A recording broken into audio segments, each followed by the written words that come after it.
Salut tout le monde, aujourd'hui un petit exo donc sur les ensembles avec des propriétés à montrer qui sont les propriétés équivalentes aux lois de Morgan en logique, mais cette fois-ci avec des ensembles.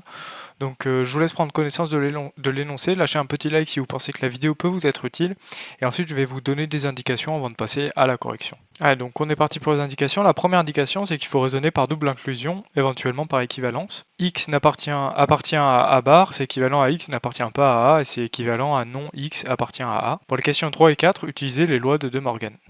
Donc on est parti pour la première question qui revient à démontrer la distributivité de l'union sur l'intersection. Donc il faut montrer que A inter B union C c'est égal à A union C inter B union C. Donc on raisonne par double inclusion. On montre d'abord que A inter B union C c'est égal à A, c'est inclus dans A union C inter B union C. Donc on prend X qui appartient à A inter B union C. On montre que ça appartient à la fois à A union C et à B union C. Donc X appartient à A union A inter B ou X appartient à C. Si X appartient à A inter B, alors X appartient à A et X appartient à B. Donc X appartient à A union C, donc le premier membre, car X appartient à A. Et X appartient à B union C, car X appartient à B. Donc X appartient à l'intersection des deux ensembles. Et si X appartient à C, X appartient à A union C, et X appartient à B union C. Donc dans les deux cas, c'est bon. Maintenant, réciproquement, on prend X qui appartient à A union C inter B union C, et on montre que X appartient à A inter B union C.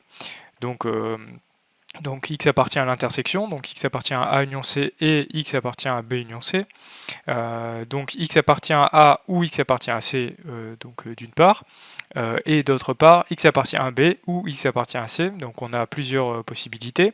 C'est soit X appartient à A et à B, soit à A et à C, soit à B et à C, soit à C tout court. Donc on va voir que dans chacun des cas, ça appartient bien à ce qu'on veut. Donc si X appartient à A et à B, X appartient à A inter B, donc X appartient à l'union A inter B et C, enfin A inter B union C. De la même manière, si X appartient à C, en fait, dans tous les cas, on aura que X appartient à A inter B union C. Donc dès que X appartient à C, on a on a toujours ça qui est vérifié. Et donc au final, on a montré par double inclusion ce que l'on voulait. Allez, donc question 2, on va montrer que le double complémentaire, c'est l'ensemble de départ.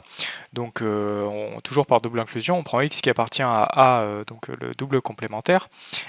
X, donc par définition, X n'appartient pas à A bar, et donc ça veut dire que X appartient à A. Et maintenant, réciproquement, si on prend X qui appartient à A, eh bien ça veut dire que X n'appartient pas à A bar, et donc X appartient à A bar bar. Et donc au final, on a bien que A bar égale A. Allez, donc montrons maintenant que A inter B, le tout bar égale A bar union B bar. Donc pour ça, on raisonne par double inclusion. Donc on prend X qui appartient à A inter B, le tout bar. Donc ça veut dire que X n'appartient pas à A inter B. Donc ça veut dire que non X appartient à A et X appartient à B. Donc maintenant, on va développer cette propriété par les lois de De Morgan. Donc en fait, on a que c'est non X appartient à A ou non X appartient à B. Et donc ça veut dire que X n'appartient pas à A ou X n'appartient pas à B. Donc X appartient à A bar union B bar. Maintenant, réciproquement, on prend X qui appartient à A inter B bar, donc X n'appartient pas à A et X n'appartient pas à B. Donc ça, c'est équivalent à non X appartient à A ou non X appartient à B. Donc ça, c'est équivalent à non X appartient à A et X appartient à B. Donc ça veut dire X appartient à A inter B, le tout bar. Et donc au final, on a bien montré ce que l'on voulait. Donc on est parti pour la quatrième question. Donc on doit montrer par double inclusion que A union B, le tout bar égale A bar inter B bar. En fait, ce cas-là, il va se traiter exactement de la même manière que le cas précédent. Donc on va essayer de voir quelque chose d'un peu nouveau, c'est qu'on va essayer de traiter cette question de la manière la plus courte possible. Et donc on va pas raisonner par double inclusion, mais on va plutôt faire une équivalence. Donc X appartient à A union B, le tout bar. Ça veut dire que non X appartient à A ou X appartient à B. Donc ça veut dire que c'est équivalent à dire que non X appartient à A et non X appartient à B. Ça veut dire que X n'appartient pas à A et X n'appartient pas à B. Et ça veut dire que X appartient à A bar inter B bar. Et donc ça montre par équivalence, et donc ça montre ce que l'on voulait, plutôt que de faire une double inclusion où on va peut-être perdre un peu plus de temps. Voilà, donc c'est fini pour cette vidéo. C'est une vidéo qui permet en fait de passer de la logique en fait aux ensembles. Donc ça fait un bon moyen de s'exercer sur ces deux chapitres. En tout cas, j'espère que tu auras appris des choses. N'hésite pas à t'abonner, à liker, à mettre la cloche parce qu'il y a plein de nouvelles vidéos qui vont arriver. Salut!